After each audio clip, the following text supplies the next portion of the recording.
Good afternoon class 11th। Next paragraph देखिए, the summer of the beautiful white horse का। My cousin Mourad was considered the natural descendant of this man. कल जो previous video में आपको बताए थे वहीं से कंटिन्यू हो रहा है। यहाँ पर क्या बताया नरेटर ने कि जो मेरा कज़िन मुराद है वो क्या कहा जाता था, क्रेजी स्ट्रिक कहा जाता था। तो वो भी क्या बताया कि हमारे हर जनरेशन में कोई ना कोई ऐसा होता था। तो इस बार के जनरेशन में कौन था, मुराद को ऐसा कहा जाता था, कंसीडर किया जाता था natural descendant of this man. तो जो हमारे जनरेशन में कोई ना कोई ऐसा नेचुरली हो जाता था, तो उसके बारे में बताया कि हमारे इस जनरेशन में मुराद था। ऑल तो मुराद फादर वॉज जोरम, और बताया कि मुराद के जो फादर थे उनका नाम क्या था, जोराब था।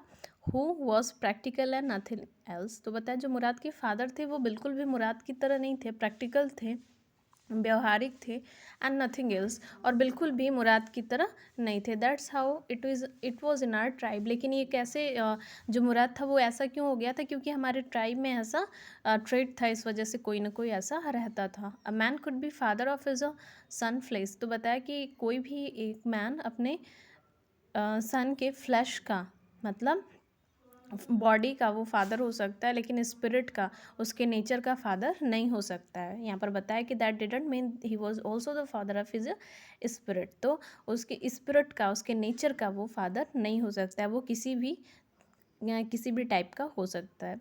The distribution of various kind of spirit of her type had been from. तो बताया कि हमारे जो ट्राइब था हमारा, वहाँ पर क्या था कि बहुत सारे ऐसे डिस्ट्रीब्यूशन, मतलब ऐसे बहुत सारे सब डिफरेंट डिफरेंट टाइप के नेचर के लोग रहते थे।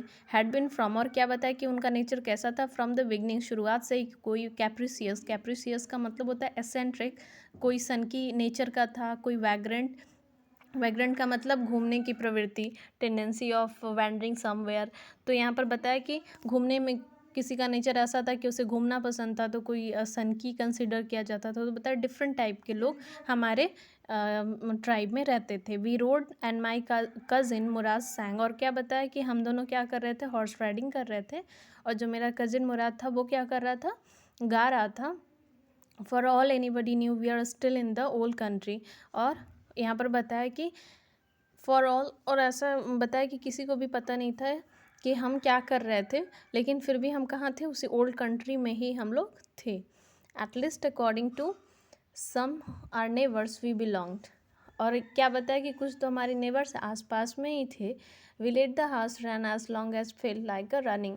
और फिर हम लोगों ने क्या किया, हॉर्स को इस तरह से दौड़ाना शुरू किया जैसे हम लोग का मन कर रहा था कि हम रनिंग करें, दौड़ें। At last my cousin Murad said, और लास्ट में क्या हुआ कि मेरा जो कज़िन था मुराद, उसने कहा कि गेट डाउन, तुम नीचे उतर जाओ हॉर्स से। I want to ride alone, तो मैं अकेले राइड करना चाहता हूँ, अकेले मैं हॉर्स राइडिंग करना चाहता हूँ। I asked will you let me ride alone, तो मैंने पूछा, मतलब नरेटर ने, एरम ने मुराद से पूछा कि क्या तुम मुझे अकेले राइडिंग करने दोगी अगर मैं अभी उतर जाता हूँ तो। This is up to the horse my cousin said, get down. तो फिर मुराद ने क्या बोला कि ये तो हॉर्स के ऊपर है, अगर वो उस टाइम तक अगर टायर्ड नहीं रहा होगा तो तुम राइडिंग अकेले कर सकते हो, अभी तुम क्या हो करो, गेट डाउन, नीचे उतर जाओ। The horse will let me ride I said, तो मैंने कहा कि हॉर्स तो मुझे राइडिंग करने देगा।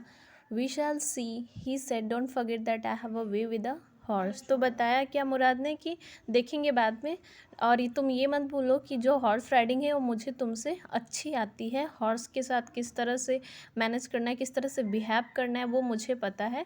तो ये बात तुम मत भूलो, मुझे पता है कि वो आगे अगर कर पाएगा, उसके साथ राइडिंग करने के लिए एबल रहेगा कि नहीं, ये मैं बाद में बताऊँगा।